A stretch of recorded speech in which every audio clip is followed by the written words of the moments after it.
Hej, mit navn er Susanne Løfgren, og jeg kunne godt tænke mig at dele med dig et nyt projekt, jeg har lavet for modne kvinder. Det er ikke kun kvinder i 60+, det kan også være fra 50-årsalderen, 70'erne, 80'erne og 90'erne og lige til døden og skiller. Og det gør jeg på baggrund af, at jeg synes, der er rigtig mange kvinder, der taler om, at de synes, når man bliver ældre, så bliver man usynlig. Og så er der ikke rigtig nogen, der har respekt for en. Man sælger ikke så godt på arbejdsmarkedet. Man bliver det hele taget ikke ordentligt respekteret. Og det mener jeg, vi skal lave om på. Så hvis du vil være med i den bevægelse, så at sige, så er du velkommen her. Jeg tænker, at uanset hvad man gerne vil ændre, så starter det jo ofte i os selv.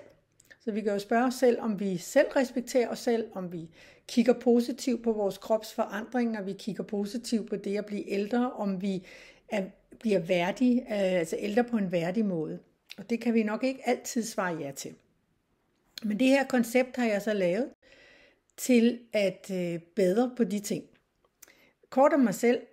Jeg hedder Susanne Løfgren, og jeg er født i 54. Jeg har arbejdet med sundhed, psykisk og fysisk, både inden for det traditionelle system som sygeplejerske, men primært i 40 år gennem alternativ behandling. Og jeg har også undervist i alternativ behandling. Det er både som zoneterapeut og også som Bach-terapeut, hvor jeg har arbejdet med Bachs blomsterremedier og skrevet en masse bøger om det inden for de sidste 30-40 år. Så jeg synes, jeg ved noget om behandling. Jeg ved noget om, hvordan mennesker fungerer. Og det vil jeg gerne dele. Det er sådan mere alternativ syn på det, fordi jeg arbejder nemlig ud fra det mål, at når vi har viden, så kan vi ændre på tingene. Så viden om vores krop, om vores sind, om vores andre systemer, som skal forklare dig om lidt, det giver jo mulighed for at ændre først og fremmest holdningen til os selv, og dermed også for andre til at se på ældre modne kvinder på en anden måde.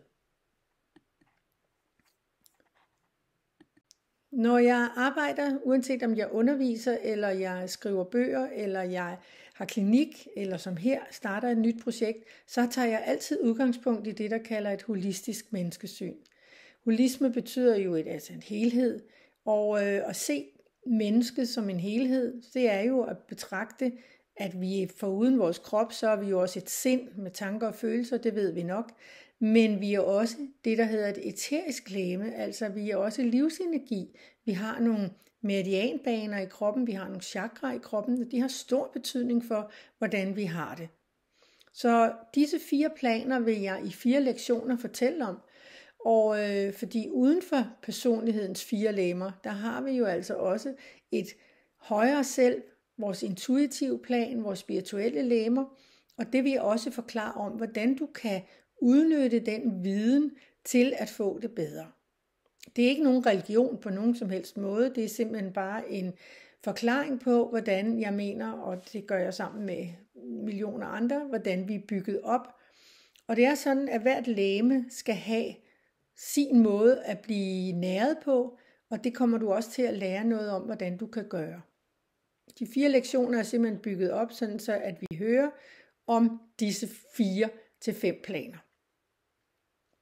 Det er tænkt at dykke ned i nogle emner, som kunne interessere modne kvinder. Det kunne for eksempel være hudpleje, den tørre hud er noget, der irriterer os. Det kunne være det at kigge lidt nærmere på, hvilken kost skal man spise, når man er ældre kvinde. Det er ikke sikkert, at vi skal have det samme, som da vi var 30.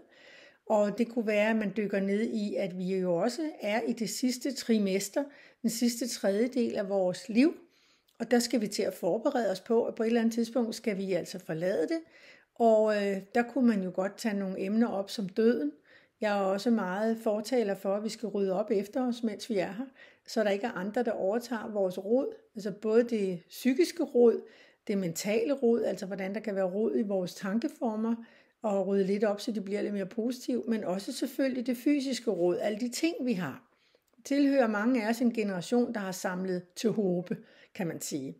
Så der kommer rigtig meget ekstra materiale hen ad vejen.